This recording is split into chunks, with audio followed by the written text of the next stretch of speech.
I'm Dr. Lori Hess, and today I'm going to talk to you a little bit about being prepared for an emergency if you have a pet bunny. Most pet bunny owners don't think about getting their rabbits and themselves ready in case they have an emergency, but you really should be prepared. So what should you have on hand if you are going to get ready for an emergency?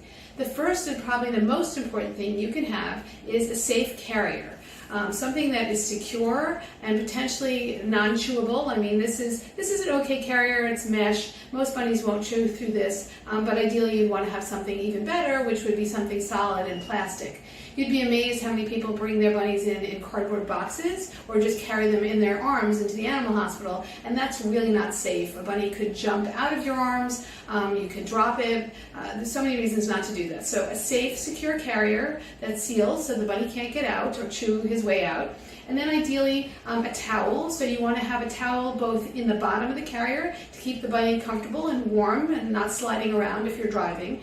And then perhaps another towel if it's inclement weather, if it's cold, so that you can wrap the towel or a blanket if it's a large carrier around the outside of the carrier to keep the bunny warm if it's very windy or it's wintertime and it's cold. Another thing you want to have ready is some syringe feeding formula. This is a powdered formula that I try to make sure all of the bunny owners that I treat their bunnies, that they all have them at home, have this at home. And it's mixed with water, and there's some directions on how to do that. And then we give bunny owners a big syringe like this with a big kind of needle nose. For little bunnies, it might be a smaller syringe like this, but something that once you mix this with water, your veterinarian should be able to tell you how much, based on your bunny's weight, you would need to feed the bunny if something happened and the rabbit stopped eating altogether at home. But you want to have something on hand because rabbits that are not eating are prone to developing a condition called gastrointestinal stasis, which basically means when they stop eating, food stops moving through their intestinal tract and everything slows down. The normal bacteria that inhabit their GI tracts, their gastrointestinal tracts, change. A lot of gas-producing bacteria come in and can make them very uncomfortable, making them not want to eat even further, and it can potentially lead to a life-threatening problem. So certainly if your bunny stops eating for whatever reason, you want to call your veterinarian, but you also want to have on hand some syringe feeding formula and the appropriate syringes and directions on how to feed your bunny. And that's something you can certainly ask your veterinarian to describe to you and show you. Another thing you want to have is a thermometer. This is a rectal thermometer. We can use it in bunnies. We use this in bunnies all the time. Usually just we put a little bit of lubricant like KY jelly or Vaseline on.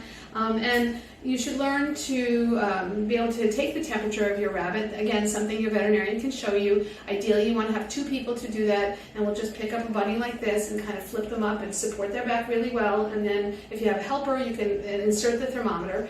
You just want to make sure you're really holding bunnies well, because as you can see, they kick, and you want to make sure you have a good handle on the bunny so that he can't injure himself. Anyway, the reason we care about that is that rabbits that have very low temperatures have been shown when they're ill to not have a good prognosis. So if your bunny's temperature were low, again, another reason to get to the veterinarian right away, if your rabbit's not eating, for example. Another thing you want to have available is Styptic pencil, like this, a stick with a little bit of clotting agent, Styptic on the end. It also comes as a powder, and that's what you would use if you were trimming your bunny's nails or if the nail broke and it started to bleed. So you could just pat this on the end of the nail, or if you have a powder, you can pat the powder on the end of the nail, let it clot, and then once it's clotted, you want to flush it off, wash it off with a little bit of water gently, not touching the clot because you don't want to make it bleed again, but you want to wash the Styptic off so that the rabbit doesn't eat it. Another couple of things you want to have is some Antiseptic Solution. This is a solution we use. It's called chlorhexidine. It's something you can get from your veterinarian. It's a blue solution that we dilute like this to very pale blue, usually 1 part of the solution to about 20 parts of warm water if you had to use it, just to clean off minor wounds that your bunny might get. Like, again, if the bunny develops a little scratch or has a nail that's broken, something like that. Bigger wounds you want to certainly go to your veterinarian for, but at home in a pinch you could use that. And of course you use a little bit, you dilute it like that each time you have to use it, you don't save it diluted. Another thing you might want to have is eye wash. This is just over-the-counter, unmedicated saline eye wash, And if your bunny happens to get something in his eye, like a piece of hay, if he's rubbing at it, if it seems red, you can, in a pinch, again, flush out the eye. You want to come from over the top of the bunny like this. I'm not going to do it here, but you want to come this way as opposed to coming right at the bunny and startling him, and drip some saline in his eye.